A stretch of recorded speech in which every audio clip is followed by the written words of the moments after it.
Good morning, good morning. My name is LouAnn and welcome to LouAnn's Kitchen. Today we're not in the kitchen as you could tell. I'm going to show you a little bit of the Blue Willow collection that I have. So let me turn the camera around, and you may have seen some shorts on this before I released this video.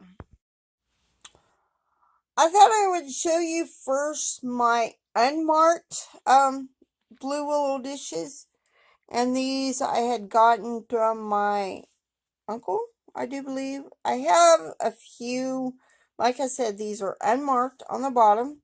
So I don't know what year, per se, that they was out.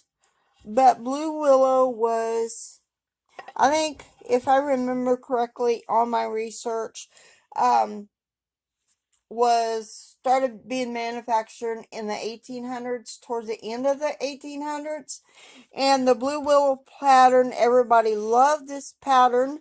And like I said, these no marked, unmarked dishes may be thrown back there, but I really don't know for sure.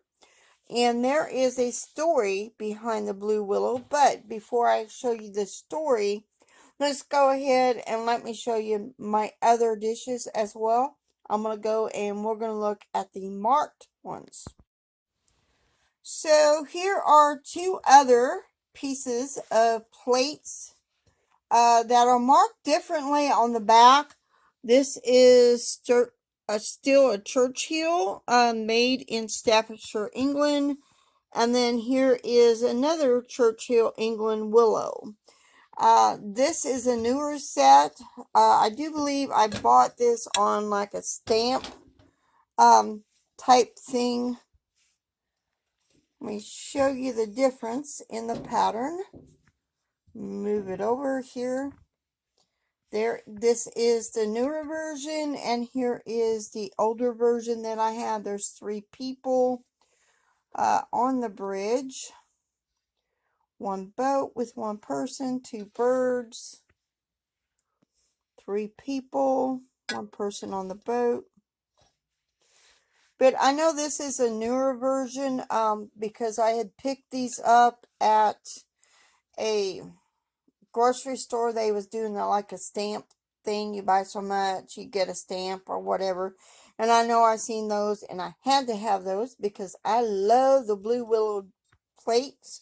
And some of these I have picked up at yard sales and stuff like that. So let me show you the other yard sale find that I got after I do a quick short on these.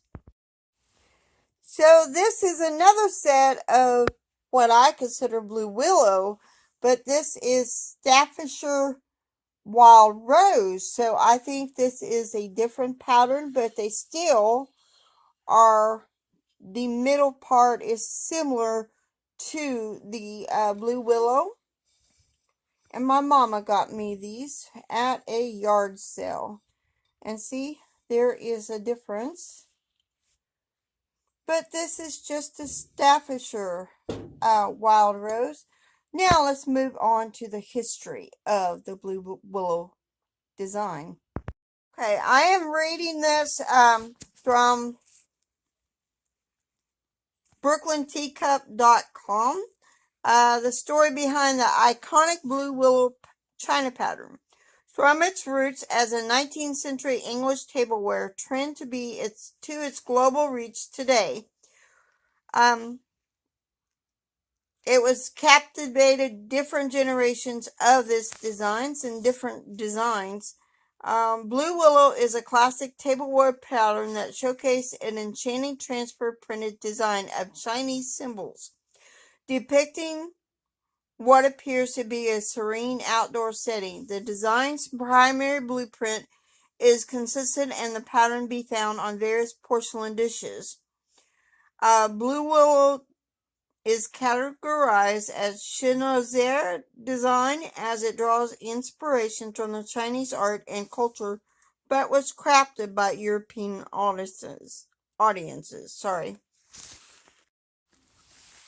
The exact origin of the Blue Willow pattern is not known. However, it is believed that it was first made in England during the late 1700s. There are conflicting stories about who created the pattern, too. Some claim that Joseph Sparta of the Popular Spud Company invented it, while others say John Turner did.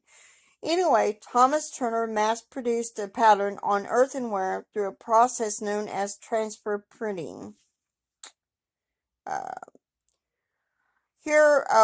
it shows on this website 6 different ways Blue Willow can make. The makers are Meyert, Staffordshire, Johnson Brothers, Alfred, Meakin, Churchill Japanese Company, and Homer Lotney. There is a legend behind this pattern. The pattern may look idyllic, but the story behind the Blue Willow pattern is one of forbidden, star-crossed love. According to collectors, the pattern tells the story of a wealthy merchant named Tizo Ling, who had a beautiful daughter named Kwasi. And I hope I'm pronouncing those names right. The father and daughter resided in a beautiful pergola and situated under a pine tree next to a bridge. Taz Ling promised his daughter's hand in marriage to a wealthy businessman associated of his unbeknownst to Taz Ling. Kai Sing fell in love with Chang, her father's kind and handsome but poor clerk. When Taz Ling found out about the secret relationship, he was furious. To prevent the affair from interfering with the plans he made for his Kai Sing, he kept Sandine locked up. The two managed to elope across the sea to a cottage. As legend has it, Taz Ling would not stand for this and went after them by boat. He was about to have them killed when the gods intervened and transformed the lovers into turtle doves.